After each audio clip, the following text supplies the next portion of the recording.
So how are you, sir? Nice to see you. Last time you were on, we only did audio, so this is a treat to see your handsome face. Well, thank you for coming. We had a great conversation last time. Last time you were promoting your film Greatland, which I remember I told you I watched the trailer and it bizarre, to say the least, yeah? Is that finished? Are you wrapped on that, or?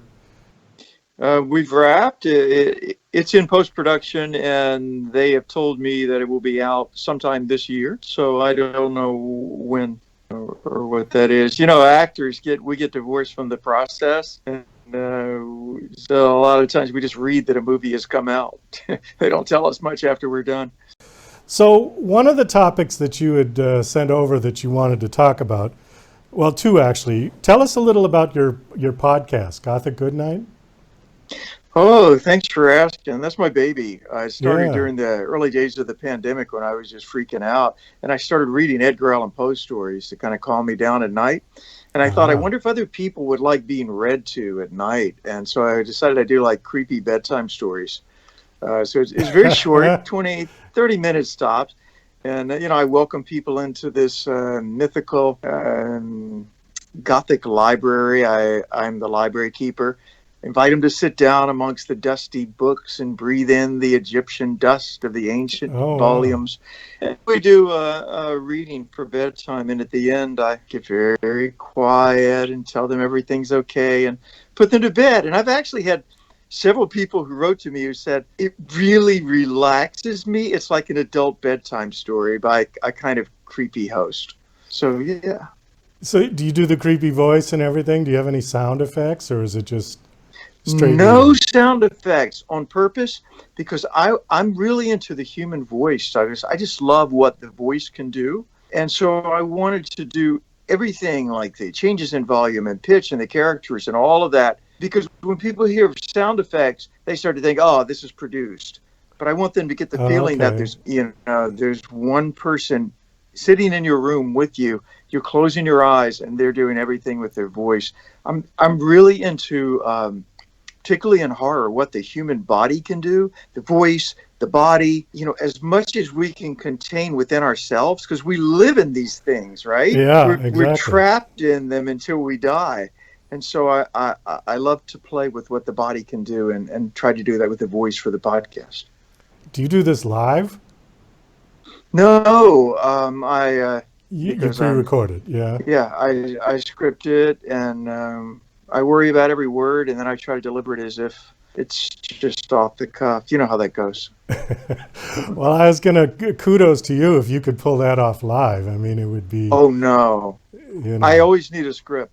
In fact, when I work with younger people, it's very common to hear, "Why don't we just improv this whole scene?" You know, and so meanwhile, here's Bill, who's learned his script and, you know, really, really knows the words and has given attention to the words. Like, let's just toss that out the window. So I'm pretty old school about practicing what I want to say and rehearsing it. I have to agree with you. I mean, I did this show live for 8 weeks. And after that, I said, you know what? No, because I can do a much better product if I take the time, cut the bits out, edit it together, make it nice and clean. And it just live was, and there was so many technical problems with live, especially with a podcast. You know, the Skype would crap out, or if you had a guest calling in and they sounded like crap, you know, or whatever. There were just so many things that could go wrong.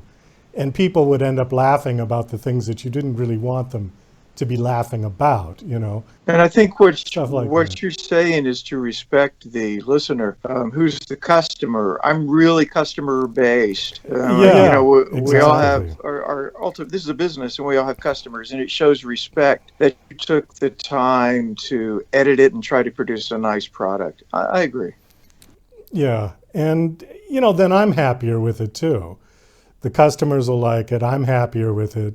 Because you know how it is when you watch yourself or you listen to yourself, you don't really see what the other people see. You always see the little bits that screwed up or you didn't think were right when you go to, you know, in a screening or something, you know, if you watch your own acting, the rest of the movie doesn't matter at all. All you focus in on is what you did or what you thought you should have done, and Oh, so absolutely. you can't be very objective when it's live and it just goes out. Then you're like, well, you know. So the other thing I wanted to hit on was you had mentioned something about, I think, with the virus and with the very hostile, toxic political climate that we have in this country right now. There's a great appeal for horror and thriller Yeah. genre during bad times, for lack of a better term. Why do you think that is? Is it the escapism that people just inside they all want to run around with a chainsaw and cut people up? No, I think it's the opposite. I think it's hair of the dog that bit you. It's having a shot of vodka after you've been really drunk on vodka. Because when you fictionalize what we're living through for many people is very, very horrific, and it seems unreal. But when you read fiction that involves people going through really horrible circumstances, something about the fictionalization, it places it within a frame. I think, and maybe it's because I do, screen work, but I think we all need a frame in which to place things. I remember after 9/11, reading a psychologist saying that the brain struggled to find the frame in which to place this event. And people started to say, oh, well, it's like Pearl Harbor. Oh, it's like we have to have a frame to put it in. And horror gives us a frame for fear, for death, for the unknown, and for the things that we can't control. And that's why it's delicious. The first horror cycle in film was the Universal horror cycle, which came in the early 30s during the Great Depression and then continued through the end of World War II. And I think we're in another one now. Everybody that I know that produces horror content is very, very busy right now because there's a huge appetite for it. People love to, people don't want to face death. But when they do face it in fictional form, there's something inside our psyche that says, yes, I knew death was out there, and I feel better now that I faced it. Denying it, no good. It's almost like the films can be almost a test drive. The same Yeah. way that a roller coaster is. You Okay. say, I one sort of get day, that. death, you'll get me, but today is not that day. And it's the same with facing fear in a horror movie. Now, some modern horror, and this started with the slashers, they missed the point. The point is not the death. The point is the facing of the prospect of not being. And when you get into that, that's really, really good horror. Because I think that's what we all fear more than anything else is simply not being and that the world will go on. That's why apocalyptic fantasies and fiction and apocalyptic religious beliefs are so strong because it makes us the central character. I'm here for the end of the world. It's all about me. And the truth is, we live for a short time, we die, and eventually no one remembers us. And that's truly horrifying. Yeah, it can be. Although most of us never leave a legacy. Our No. family is our legacy, our children.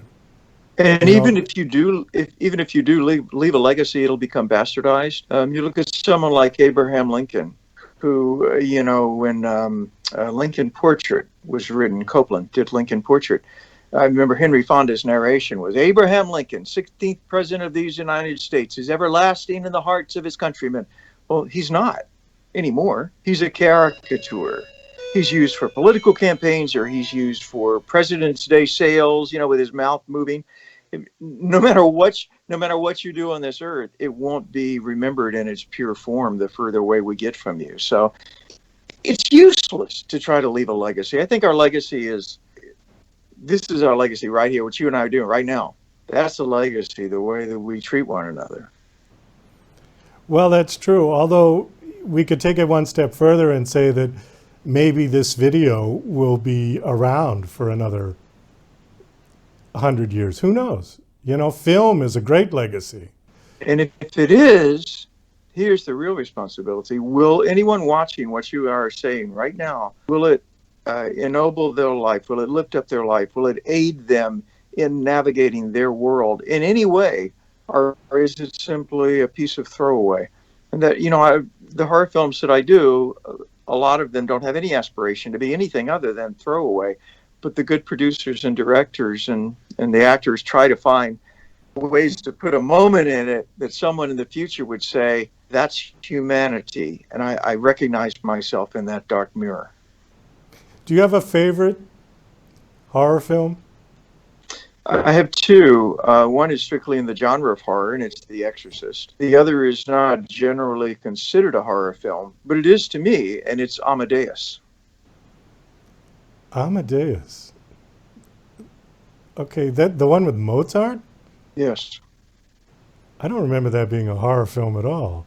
Why do you classify that as a horror film?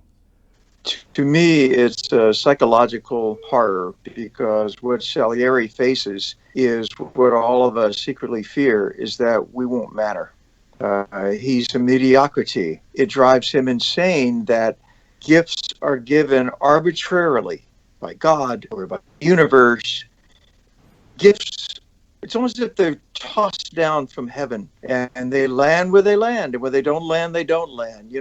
Salieri wants more than anything else to be extraordinary, and he's not. And he's faced with someone who is extraordinary in his field, who doesn't even seem to appreciate it and throws it away and plays with it.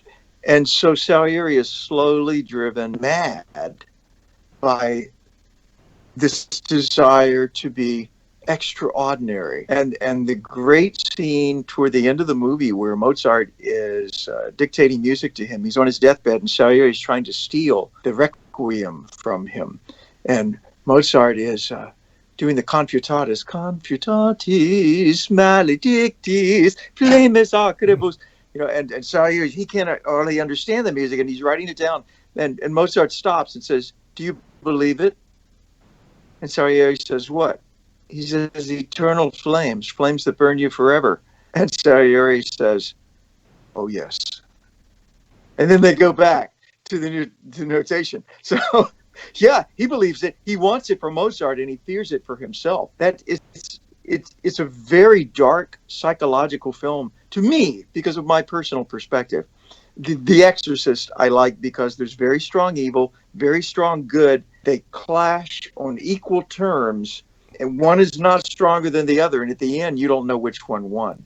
I like the ambiguity. Well, just to throw my favorite in there, I'm going to have to say Jacob's Ladder. Ooh. Then you like horror of the mind, too. Yeah, that one was just, it's one of those you can watch about 20 times and you'll get something different each time you watch it. But in the end, he was already dead. And that's all you have to say for that film. And so all of that stuff that happened, you're like, well, wait a minute, was that before he came back or was that after? Or it left you with a whole bunch of questions, and I kind of like that.